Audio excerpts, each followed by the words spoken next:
사람 목을 자르는 단두대네요.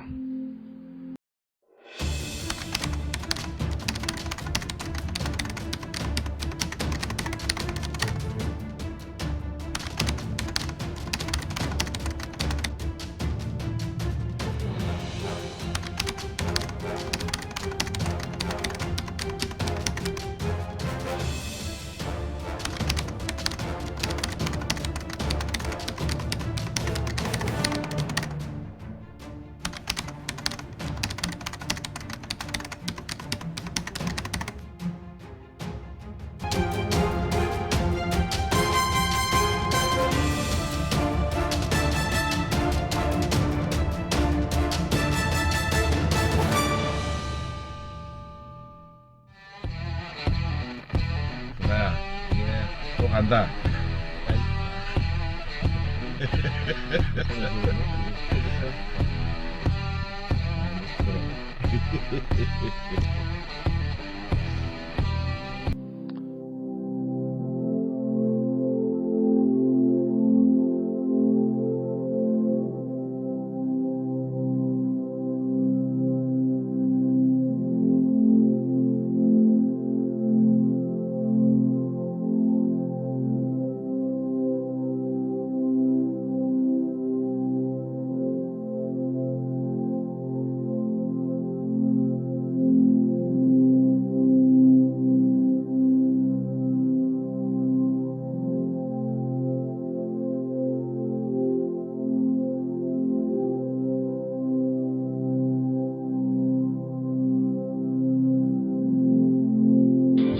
식민당국은 다양한 수단을 동원해 고문을 자행하였는데 이는 사람에게 심각한 신체적 정신적인 고통을 주었습니다. 드럼통 물고문은 폐수나 비눗물로 채워진 드럼통 안에 앉혀 나갈 수 없게끔 뚜껑을 밀봉한 후 망치로 두드리는데 수감자는 입과 코에서 피가 났으며 기머거리가 되기도 했습니다. 전기 고문은 여성 수감자들에게 많이 행해진 고문으로 귀와 가슴에 전선을 연결해 기계를 돌렸는데 이는 신체적 성적 고통과 함께 불임이 되었다고 합니다. 호화로는 지옥 중의 지옥인 생지옥이라고 불리었습니다. 수많은 베트남의 독립운동가들을 앗아가고 쓰러지고 지치게 만들었고 독립을 영화하던 베트남인들에게는 가장 고통스러웠던 곳 중에 하나였으나 훗날 베트남의 토대가 되는 정부 지도급 인사들이 이곳에서 많은 의견을 교환하는 시간을 보낸다고 합니다.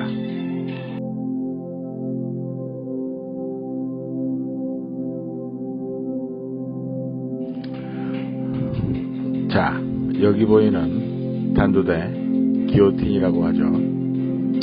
혁명운동가들이 사형을 선고받은 경우 사형수들은 등 뒤로 손을 묶여 재갈이 물려지고 나무 테이블에 엎드려 묶여집니다.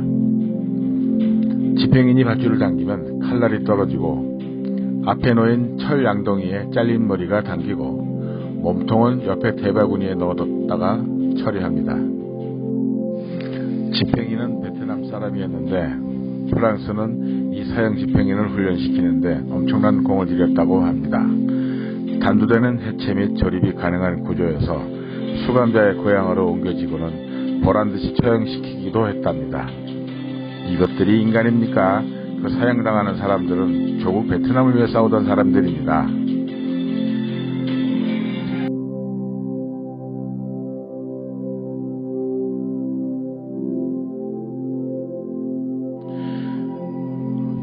호화로 감옥박물관에 가보면 알 수 있겠지만 호화로는 사람들이 많이 다니는 중심가에 있습니다. 말하자면 수용소 담장 바로 옆은 일반 사람들이 평범하게 생활하는 공간이라는 것이죠. 그래서 수감자들은 감옥 안에서 허송세월을 보내고 있다는 생각을 지우지 못했고 하루라도 빨리 나가서 역사의 물결에 몸을 맡기고 싶었을 것입니다. 그러던 32년 악명 높았던 호화로 수용소에서 크리스마스 이브에 무려 7인의 청년들이 탈옥하는 사건이 발생합니다.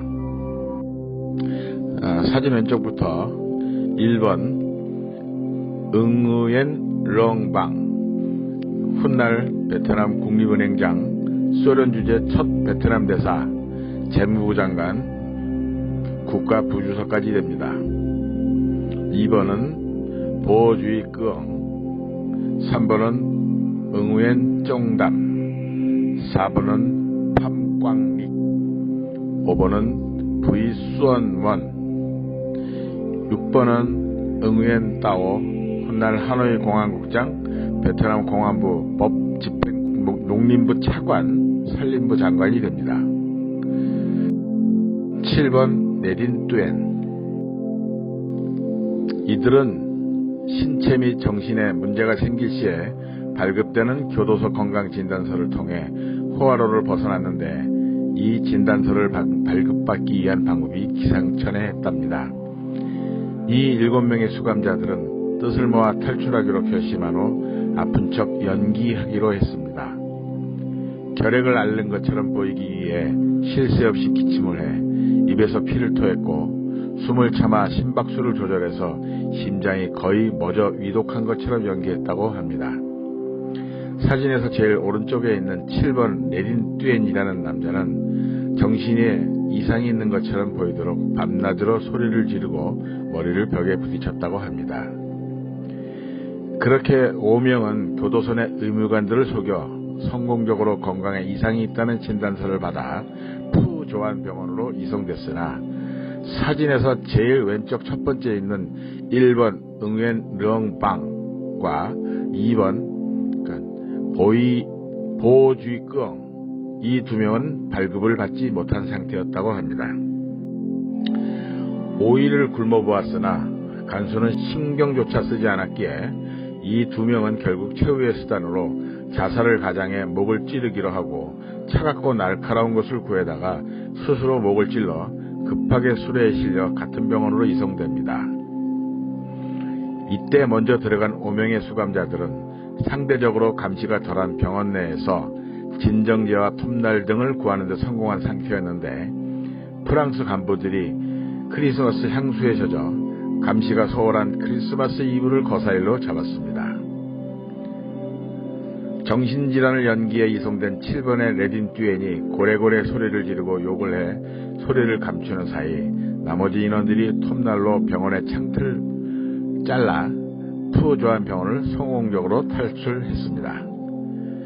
그렇게 그들은 성탄절 기념 예배를 드리러 가는 분주한 인파들 속에 녹아들어갔습니다. 그들은 바깥으로 나간 뒤 국경에서 만나지 않은 비밀 문서를 남겨두고 탈옥하였는데, 물론 이것은 수사를 교란하기 위한 거짓 문서였습니다. 당연히 국경으로는 가지 않았고, 탈옥하고 나서는 물밑에서 활동하는 공산당원들의 보호를 받아 다시 활동을 재개할 수 있었다고 합니다. 프랑스는 전 경찰과 군대를 동원해 7인을 찾으려고 했지만 결국 실패했다고 합니다. 이렇게 이 탈출국은 인도 차이나 전역에 엄청난 센세이션을 일으켰고, 식민 당국인 프랑스에까지도 크게 술렁이던 대사건이었다고 합니다. 탈출하거나 출소하여 잘 풀린 사람도 있지만 대부분 다른 곳에서 다시 잡혀들어가 일찍 생을 마감하기도 했다고 하네요.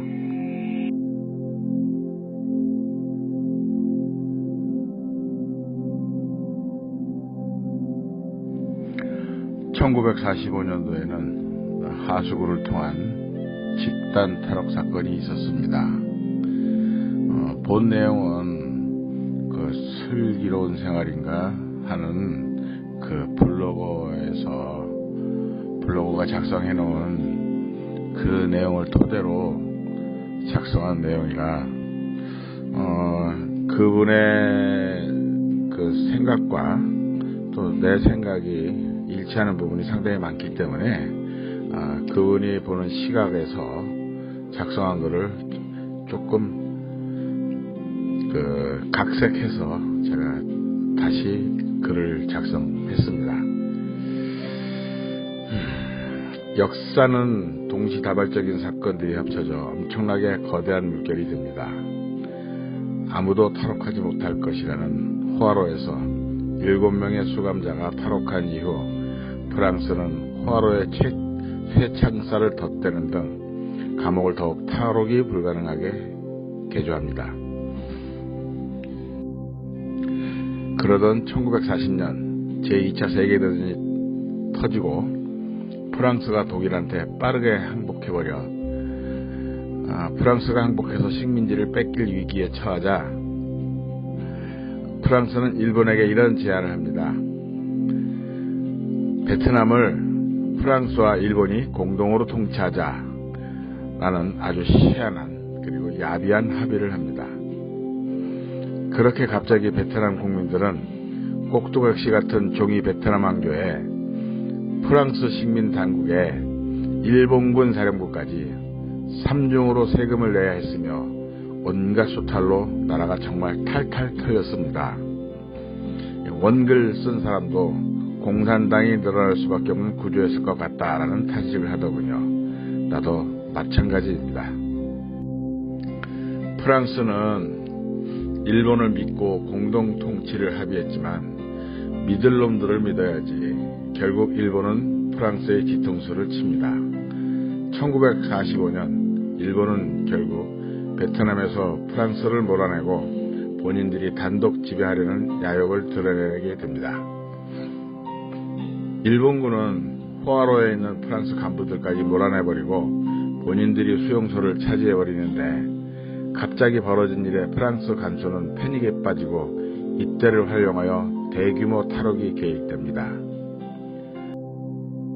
포화로에서 정치사범으로 수용된 쩐뜨빈 그는 일본이 수용소를 탈취한 지금이 포화로를 탈출할 적기라고 판단하고 이때를 놓치면 기회가 오지 않을 것 같은 생각에 쩐뜨빈은 상대적으로 감시가 약한 비정치사범 즉 일반 죄수와 옷을 바꿔 입고 일본인 간수의 앞을 요요히 지나갑니다. 그렇게 교도소의 지하 맨홀 뚜껑에 접근하고 너비 40cm의 하수구를 열어 무작정 기어가 보니 곧이어 갈림길이 나왔고 물이 흐르는 방향을 따라 가보기로 한 쩐뜨빈. 그렇게 얼마간의 시간이 흘렀을까 빛이 보이고 자전거가 지나가는 소리가 들렸습니다. 찾았다! 여기구나! 하고는 그렇게 찾아낸 길로 며칠에 걸쳐서 100명이 넘는 인원이 탈출에 성공합니다. 그들이 기어갔던 하수구는 정말 좁은데 그때 하수구를 기어갔던 경험을 이렇게 해보였습니다. 하수구 안쪽은 칠흑같은 검은색이었으며 썩은 쓰레기와 분유로 가득 차 있었다. 견딜 수 없을 만큼 괴롭고 구역질이 치밀었지만 우리는 앞사람과 뒷사람을 위해 입이나 코를 가릴 새도 없었다. 또한 우리는 먹지도 못했지만 오직 탈출만을 위해 팔꿈치와 발가락의 힘으로 전진했다. 앞사람에게 머리를 부딪히거나 뒷사람의 머리를 밟기도 하면서 말이다. 이렇게 탈출한 사람들은 조국 해방이라는 대업을 위해 각자 고향과 지방으로 서둘러 도망쳤습니다. 같은 해 1945년 8월 15일 히로시마와 나가사키에 원자폭탄을 2방 맞은 일본의 무조건 항복으로 세계 2차 대전이 종료됩니다. 프랑스도 없고 일본도 없는 베트남에서 다음 날인 8월 16일에 총봉기혁명을 일으켜 베트남 왕조를 몰아내고 독립을 선언합니다. 그때 하수구로 타락했던 사람들이 8월 혁명에 참여했으면 물론입니다.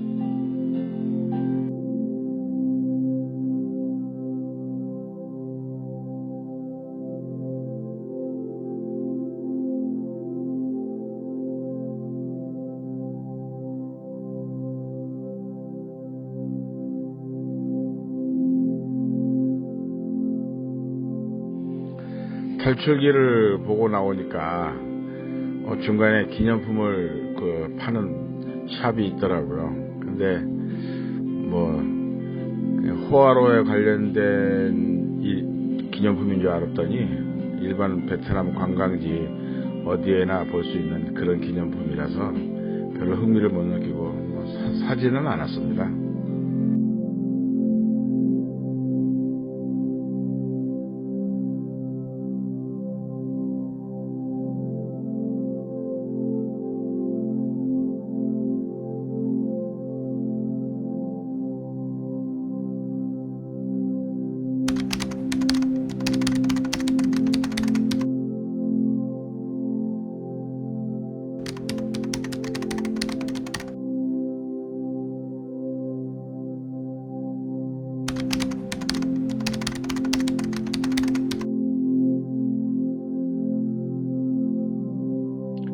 그 후 시간이 얼마간 더 흘러 1964년 미국과 베트남이 전쟁이 일어나자 북베트남은 미국의 군인 포로들을 가둬놓는 곳으로 다시 호아로를 선택하게 됩니다.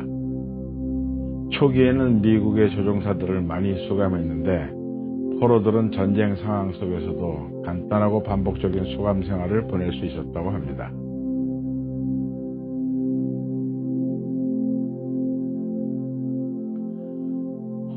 호아로에 가장 첫 번째로 수감된 미국 포로는 에버렛 알바레즈라는 인물이었는데, 알바레즈는 당시 호찌민의 제자이자 총리였던 판반동에 의해 영어로 신문을 받게 되었는데, 에버렛 알바레즈는 나는 조국인 미국이 시키는 대로 베트남을 폭격하였으나 사실 나는 이런 이해관계를 잘 모르겠다 라고 진술하였다고 합니다. 알바레즈는 호아로에서 8년 동안 복역했는데 베트남 군인들이 사탕과 담배를 던져주고 했다고 회상합니다. 알바레즈는 귀환 후 미 해군으로 계속 복무하여 중령으로 은퇴하였다고 합니다. 또한 그는 호아로에 있었던 경험을 바탕으로 1978년 책까지 출판했다고 합니다.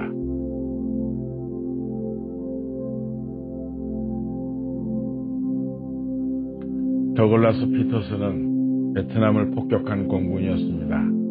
비행기가 추락해 사람들에게 잡히게 된 피터슨은 마을을 폭격한 조종사가 잡혔다는 소식을 듣자 분노로 증오로 가득 찬 군중들이 몰려들었는데 어떤 이는 돌을 던졌고 어떤 이는 몽둥이를 들었습니다.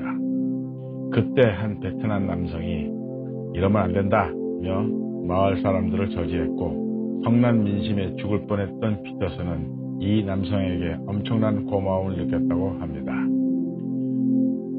호아로에 수감되고 나서 베트남 사람들은 그의 뒷이름 피터슨에서 딴 송이라는 별칭으로 그를 불렀다고 합니다.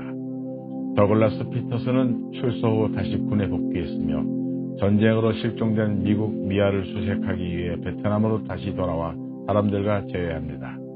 그 후 그는 베트남에 수감됐던 것을 발판 삼아 최초의 베트남 주재 미국 대사가 되었고 베트남에서 태어나 호주 국적을 가지고 있던 비레 여사와 결혼하여 말년에는 베트남의 사위가 되었습니다.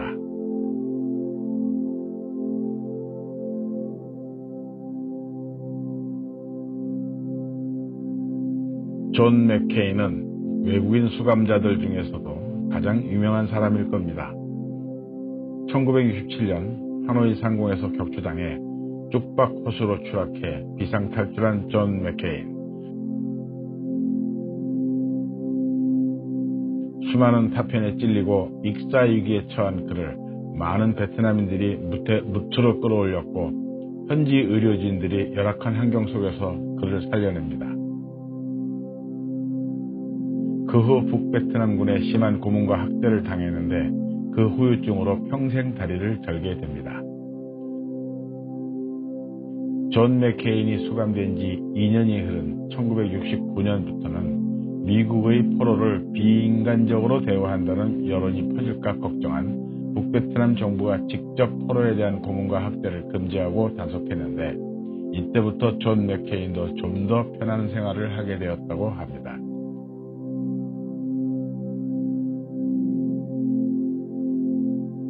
매일 아침 45분간 운동도 하고 라디오도 듣고 모기를 싫어해서 24시간 등불을 켜주기도 했답니다.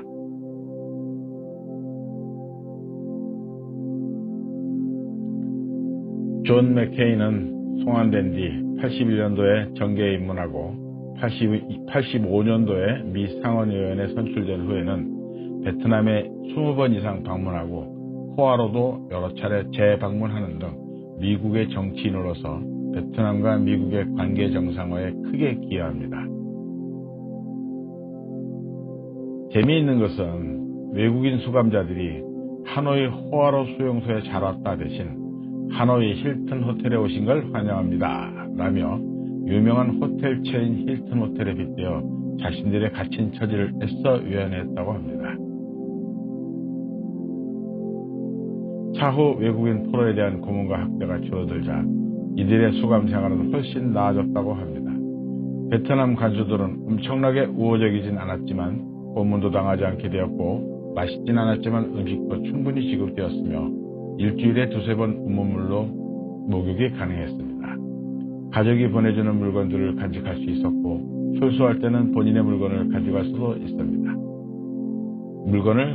수도 있었답니다. 그렇기 때문에 50년가량 보관되다가 박물관 설립 소식을 듣고 기증된 물건들이 많았다고 합니다. 전쟁으로 바깥의 민간인들과 군인들이 물자 부족 및 전투 상황에 직면한 그때 호아라의 외국인 포로들은 열악한 환경 속에서도 상대적으로 안전한 생활을 보장받았습니다. 필요시 군의관에 의해 이송돼서 치료를 받고 다른 나라의 언어도 배울 수 있는 기회가 제공되었고 또한 하노이의 유적지, 지역 경관을 탐방하고 교회 행사에도 참여할 수 있었다고 합니다. 이 이야기는 다른 사람의 포스팅을 도움받아 더빙 작업을 하지만 일화라서 소개합니다. 호아라에 수감된 소독 출신 여성 포로 모니카 슈인 여사 이야기입니다. 그녀는 처음에 단식 투쟁과 더불어 비협조적이었지만 교도소장이 바깥에 나가 원하는 옷을 사고 머리도 할 수 있도록 배려했다고 합니다.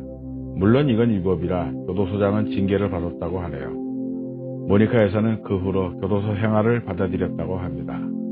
어느 날은 고양이를 너무 좋아하는데 고양이를 키워도 되느냐라고 물어봤을 때 이것도 허락받았다고 합니다.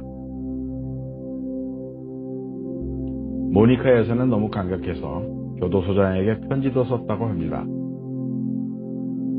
만약 그때가 프랑스 식민 시절이었다면 어땠을까요? 아마도 100% 정기 고문이 아니었을까요? 이 일화만 보더라도 베트남 사람들이 얼마나 인간적인지를 알 수 있는 내용입니다. 당시 수용소장이었던 트란트롱투에트 대령은 지금도 호아로를 방문할 때마다 모니카와의 이야기를 들려준다고 합니다. 나는 모니카를 하노이에서 여행과 쇼핑에 데려갔고 모니카가 호아로 교도소의 개인실에 고양이를 키울 수 있도록 허용했습니다. 이러한 인도적 행동으로 인해 모니카는 석방된 후 나에게 감사하는 편지를 썼습니다. 트란트롱투에트 대령은 지금도 회상합니다. 공항에서 죄수들을 돌려보낸 날 모니카의 사진을 한 장도 찍지 못한 것이 유감입니다. 하지만 지금까지도 그녀가 나를 보기 위해 몸을 돌렸을 때 그녀의 눈빛을 기억합니다. 라고. 모니카 슈이는 2019년 76세 나이로 세상을 떠났습니다.